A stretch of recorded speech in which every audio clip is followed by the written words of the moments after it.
نحمد و نصلی علی رسولہ الکریم اما بعد فاعوذ باللہ من الشیطان الرجیم بسم اللہ الرحمن الرحیم رب اشرح لی صدری ویسر لی امری واحلل عقدۃ من لسانی یفقہوا قولی اللہم الہمنی رشدی واعذنی من شر نفسی۔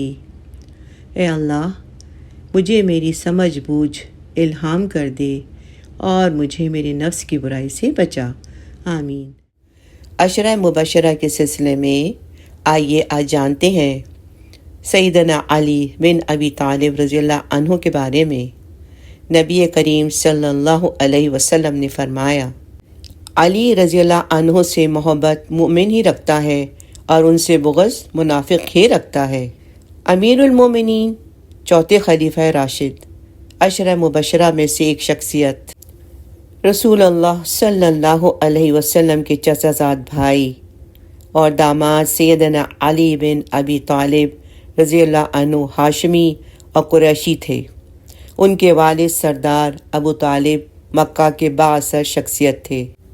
ابو طالب کا اصل نام عبد مناف تھا، مگر کنیت نام پر غالب آ گئی۔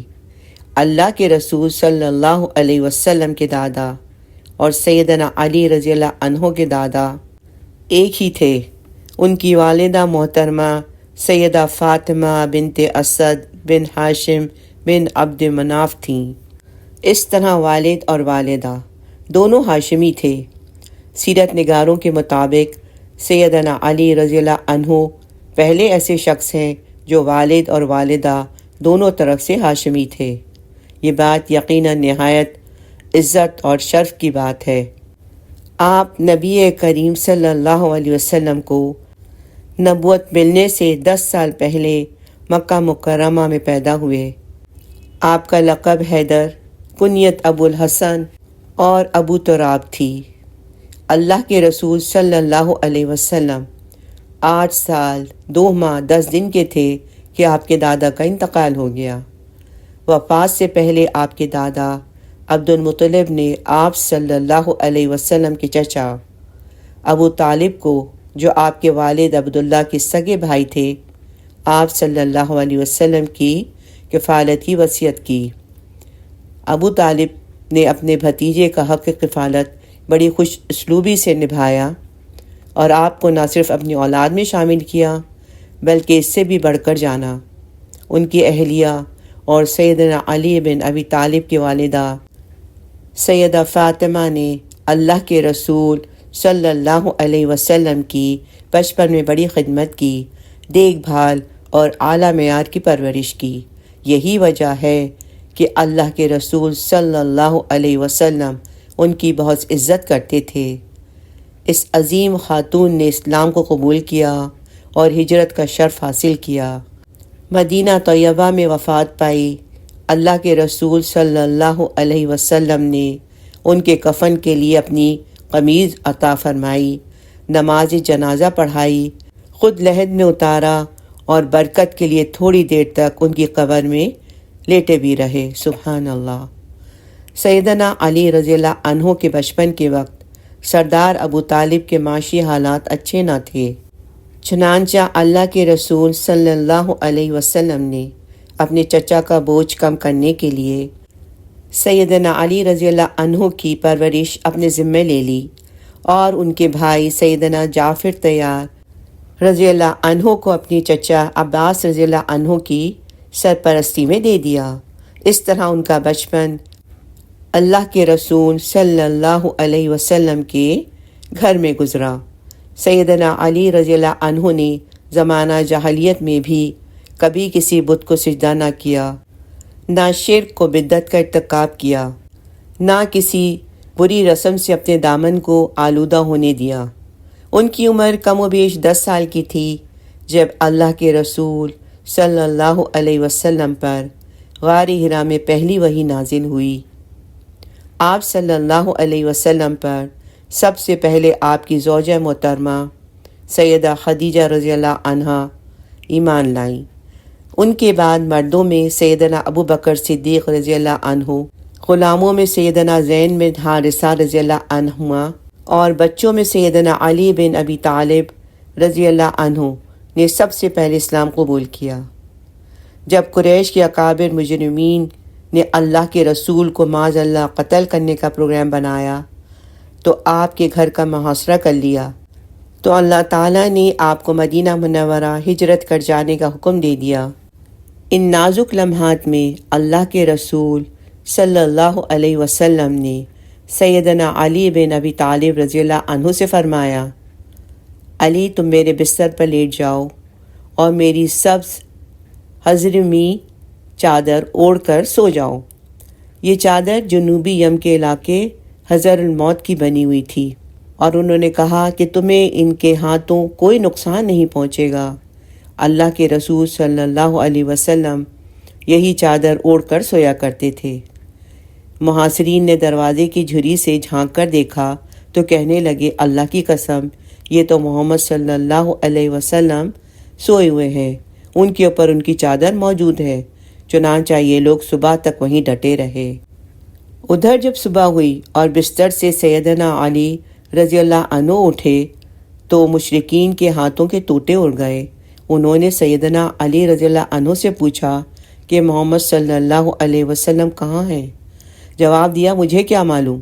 جب انہیں یقین ہو گیا کہ رسول اللہ صلی اللہ علیہ وسلم ان کے ہاتھ سے نکل چکے ہیں تو ان پر جنون طاری ہو گیا۔ انہوں نے سب سے پہلے اپنا غصہ سیدنا علی رضی اللہ عنہ پر ہی نکالا اور آپ کو گھسیٹ کر خانہ کعبہ تک لے گئے اور کچھ دیر تک زیر حراست رکھا کہ ممکن ہے کوئی سراغ مل جائے، مگر ناکام ہو کر چھوڑ دیا۔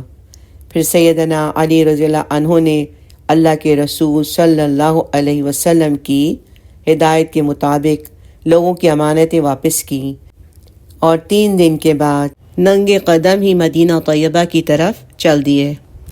اللہ کے رسول صلی اللہ علیہ وسلم ابھی قبا ہی میں قیام پذیر تھے کہ سیدنا علی رضی اللہ عنہ بھی ان سے جا ملے۔ سیدنا علی رضی اللہ عنہ نے اللہ کے رسول صلی اللہ علیہ وسلم کے ساتھ سوائے غزوہ تبوک کے تمام غزوات میں شرکت کی تھی اور بہادری کے بے مثال جوہر دکھائے۔ لشکر اسلام کا جھنڈا عموماً انہی کے ہاتھ میں ہوتا تھا۔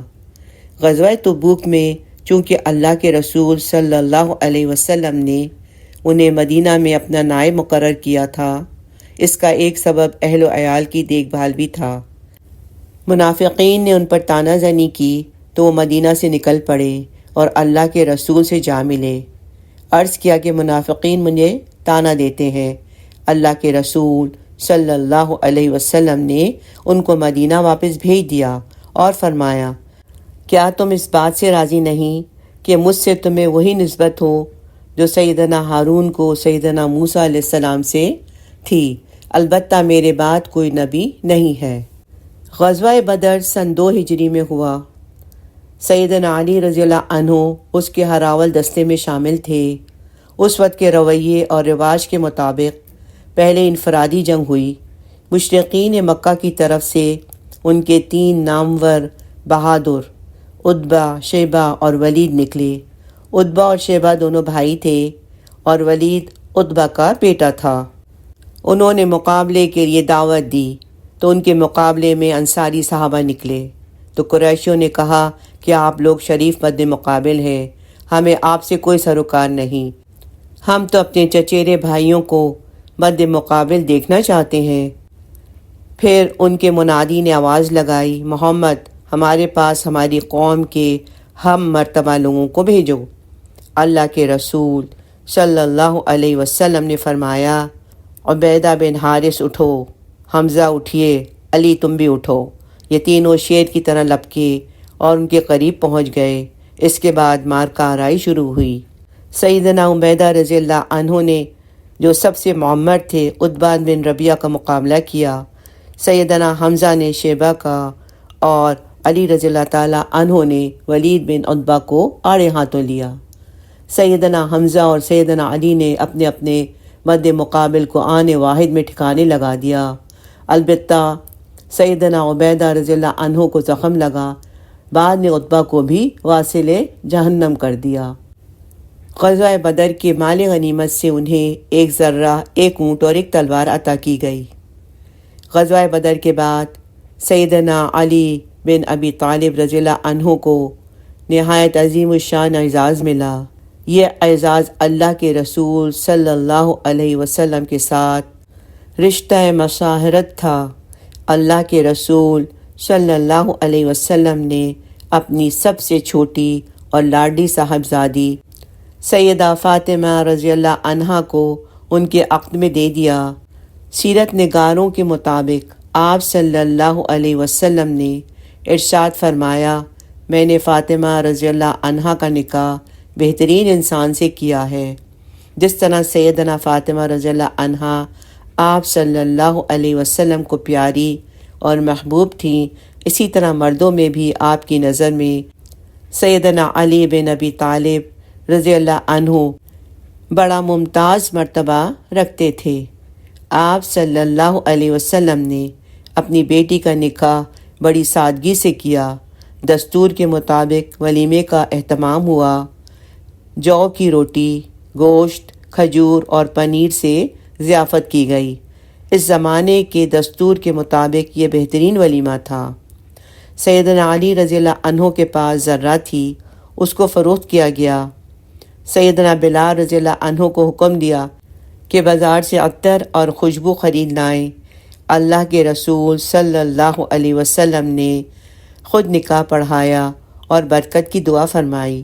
شادی کے بعد زوجین کو نئے مکان کی ضرورت تھی، چنانچہ حارث بن نعمان رضی اللہ عنہ کا مکان ان کی نئی رہائش گاہ بنا۔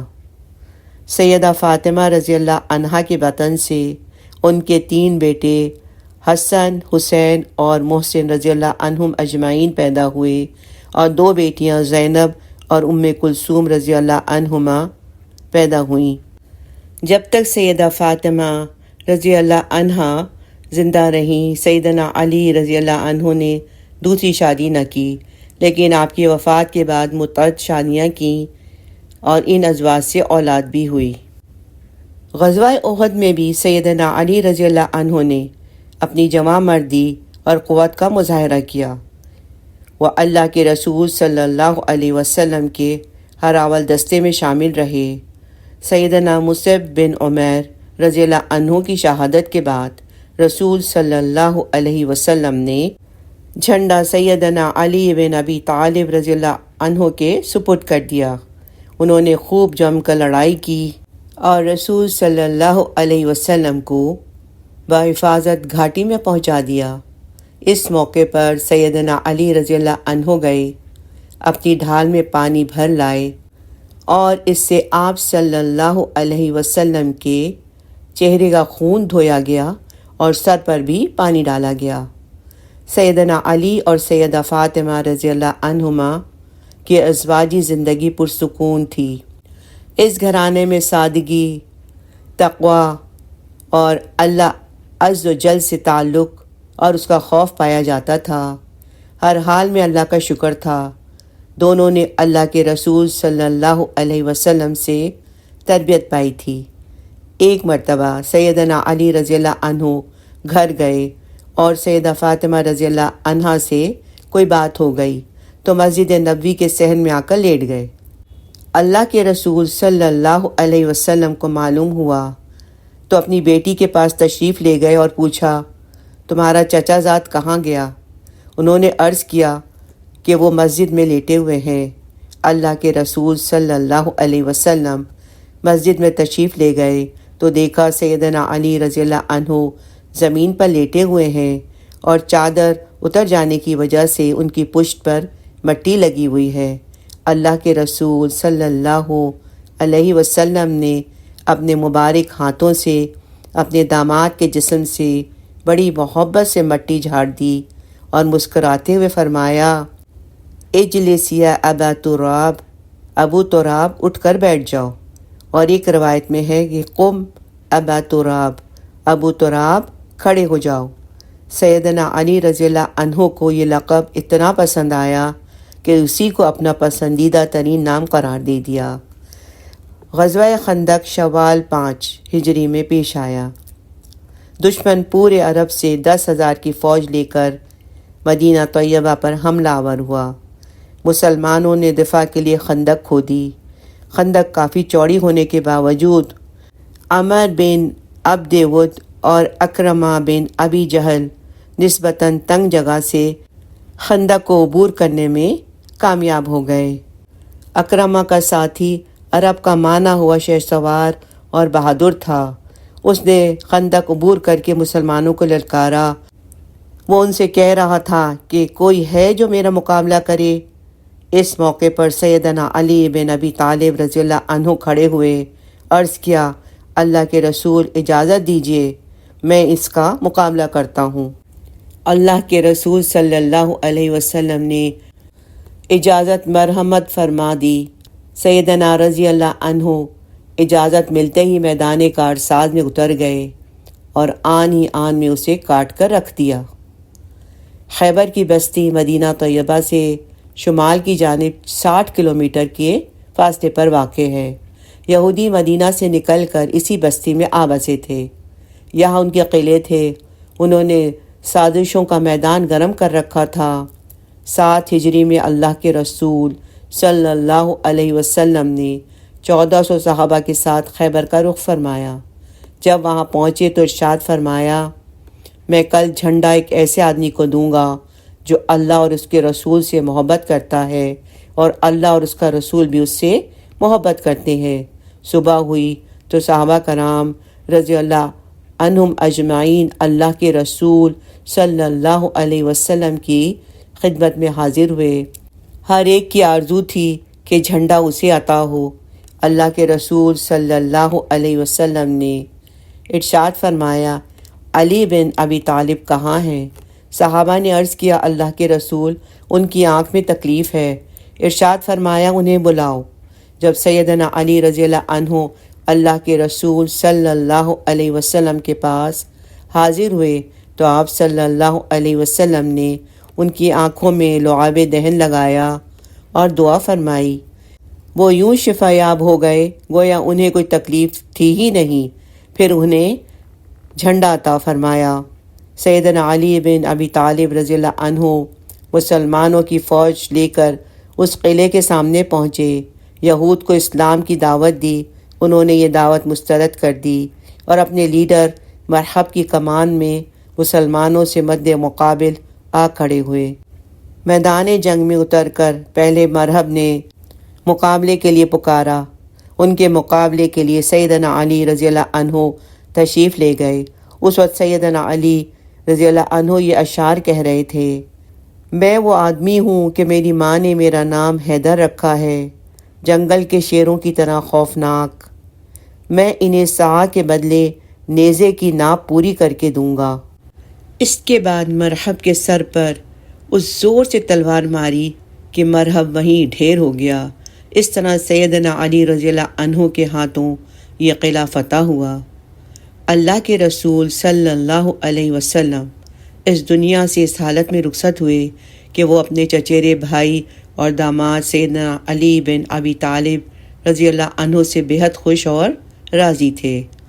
سیدنا علی بن ابی طالب رضی اللہ عنہ نے ساری زندگی اللہ اور اس کے رسول صلی اللہ علیہ وسلم کی اطاعت میں گزاری۔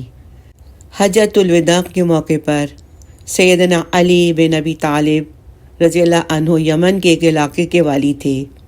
حج کے لیے آتے وقت وہ اللہ کے رسول صلی اللہ علیہ وسلم کے لیے ہدی کے اونٹ لے کر آئے۔ آپ صلی اللہ علیہ وسلم نے اپنے دست مبارک سے 63 اونٹ نحر کیے اور باقی اونٹ سیدنا علی رضی اللہ عنہ کے سپرد کیے۔ سیدنا علی رضی اللہ عنہ نے بقیہ 37 اونٹ نحر کیے۔ اس طرح اس موقع پر 100 اونٹ قربان کیے گئے۔ بلا شبہ یہ سیدنا علی رضی اللہ عنہ کا اعزاز تھا۔ اللہ کے رسول صلی اللہ علیہ وسلم کی وفات ہوئی تو آپ صلی اللہ علیہ وسلم کو کپڑوں سمیت غسل دیا گیا۔ جن شخصیات کو غسل دینے اور قبر میں اتارنے کا شرف حاصل ہوا ان میں سیدنا علی رضی اللہ عنہ بھی شامل تھے۔